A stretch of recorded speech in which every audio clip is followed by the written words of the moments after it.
mon parcours professionnel, j'ai été modèle nu à l'Académie royale des beaux-arts à Bruxelles pour sculpture. C'était plus du Modigliani que du Botero à l'époque. J'ai travaillé comme professeur pour donner cours particuliers et j'ai aidé un monsieur dans sa voiture, c'était un job d'étudiant,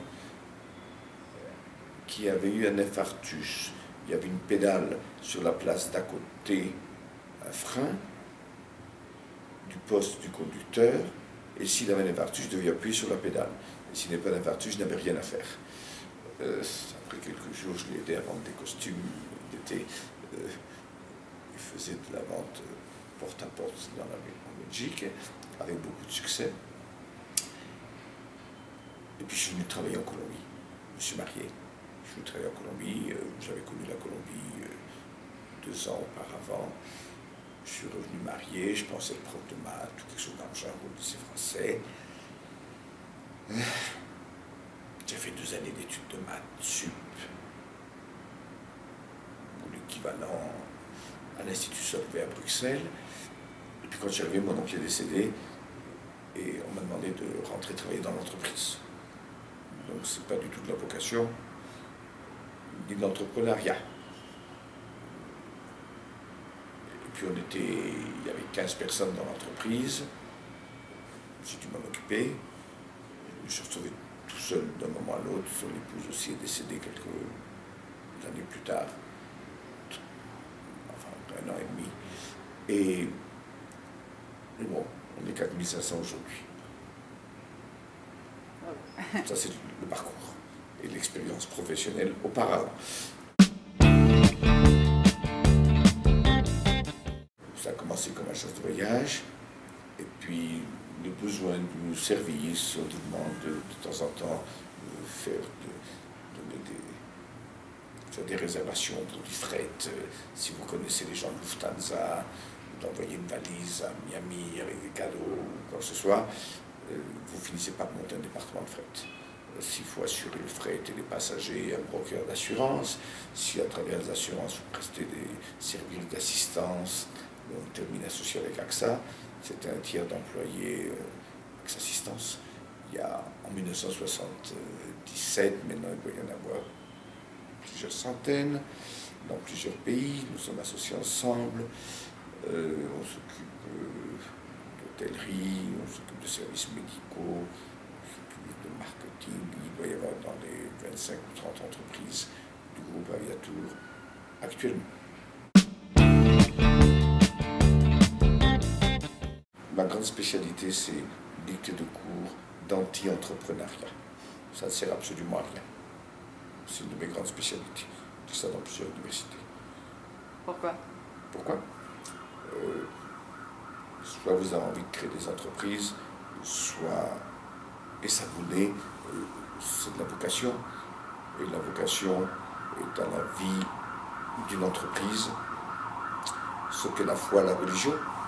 Vous l'avez, vous ne l'avez pas. Mettez-vous à genoux et la foi viendra, je crois que c'est Pascal. Mettez-la vous sans envie pendant un quart d'heure et vous verrez, je ne sais pas si la foi viendra ou pas, mais je crois que vous l'avez ou vous ne l'avez pas. Je ne crois pas que la vocation d'entrepreneuriat puisse être acquise, puisse acquérir. Vous ne l'avez pas. Personnellement, je ne l'ai pas. Non. Je me considère comme un téléphoniste, je réponds au téléphone.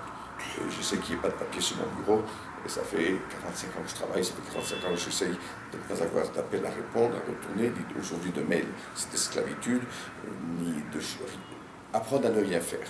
C'est la chose la plus compliquée dans une entreprise, c'est apprendre à ne rien faire. Et en apprenant à ne rien faire et voulant être à jour, vous avez des risques que votre entreprise grandisse. Et si ce que vous dites en plus signifie quelque chose, vous êtes semi-responsable, vous risquez d'avoir du succès en Colombie.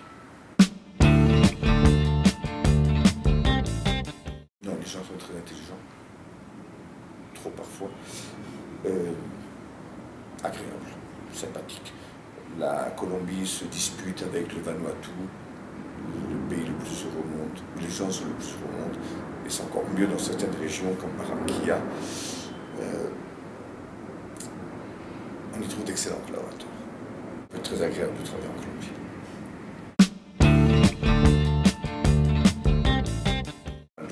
Beaucoup de choses, depuis des plongées pour invalides, des personnes qui ont des discapacités motrices. On réunit des enfants de collèges du nord de la ville, riches, des collèges pauvres. Les Français, les Américains, les Suisses sont nommés en 2 équipes de football moitié-moitié, moitié riches, moitié pauvres, et pas jouer les uns contre les autres, les uns avec les autres. Et ensuite, on va promener dans tout le pays, on les fait se promener dans tout le pays, avec pas mal de succès. On a des ateliers où on fait des paréos. On a pas mal de choses. Soyez heureux. Soyez heureux le restant de vos jours. Aujourd'hui, c'est le premier jour du restant de votre vie. Il y a 1000 manières d'être heureuse. Essayez de rendre le moins malheureux que vous pouvez les gens qui vous entourent. Sauf si c'est une relation sadomaso. Si vous avez donné des coups de fouet à l'autre et l'autre aime les recevoir, c'est votre problème à vous deux si vous êtes 2 adultes consentants. Et il y a 1000 manières d'être heureux. On peut ne rien foutre, aller au parc Taïrona, recevoir, manger un coco d'un cocotier qui vient de tomber, en boire son eau et pêcher un poisson de temps en temps. Il fait chaud en Colombie, ça s'y prête. On peut s'abriter sous un palmier, ne rien foutre, c'est aussi valable. Avoir une vie de milliardaire en sortant de vos études de commerce sans avoir passé par jusqu'à arriver à votre retraite. Ou bien aller créer des entreprises, apprenez à ne rien faire comme moi. Et ça termine de la même manière. L'important c'est ça. L'important c'est ça et l'équilibre. L'équilibre dans vous-même. Ça veut dire l'équilibre entre les nécessités de votre cerveau, vos sentiments, votre cœur, ce que Karl Marx aurait appelé l'infrastructure économique, l'évité de votre estomac, de votre portefeuille. Un peu plus bas, la libido, c'est le Dr Freud. Si vous réussissez à équilibrer tout ça, vous serez quelqu'un d'heureux. Et essayez de faire la même chose dans votre entreprise.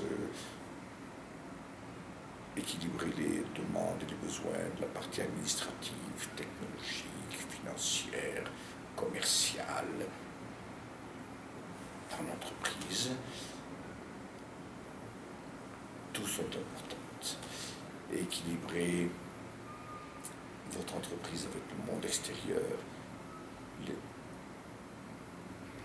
et tous les éléments qui interviennent dans l'entreprise, vos collaborateurs, vos actionnaires, vos clients, le gouvernement, les gouvernements locaux, municipaux, centrales, le monde qui vous entoure, la responsabilité socio-économique, environnement. Ici, j'ai oublié le français. L'environnement, ce sont les mots à la mode, les associations, et n'oubliez jamais que vous devez déléguer, mais vous devez vérifier. Déléguer sans vérifier, c'est abdiquer. Donc, ne lâchez pas le contrôle. Si vous ne savez vraiment rien faire, comme c'est mon cas, il y a une bonne équipe qui s'occupe du contrôle de la gestion des entreprises, comme moi dans mon cas, la porte d'à côté. Et surtout, ne déléguez pas le sens de l'éthique. Et qu'est-ce que c'est l'éthique? L'éthique, c'est ne faites pas à l'autre connard ce que vous ne voulez pas que l'autre connard vous fasse à vous. Ça, c'est le résumé. Donc, beaucoup de chance. Je vous souhaite beaucoup de chance dans votre vie professionnelle.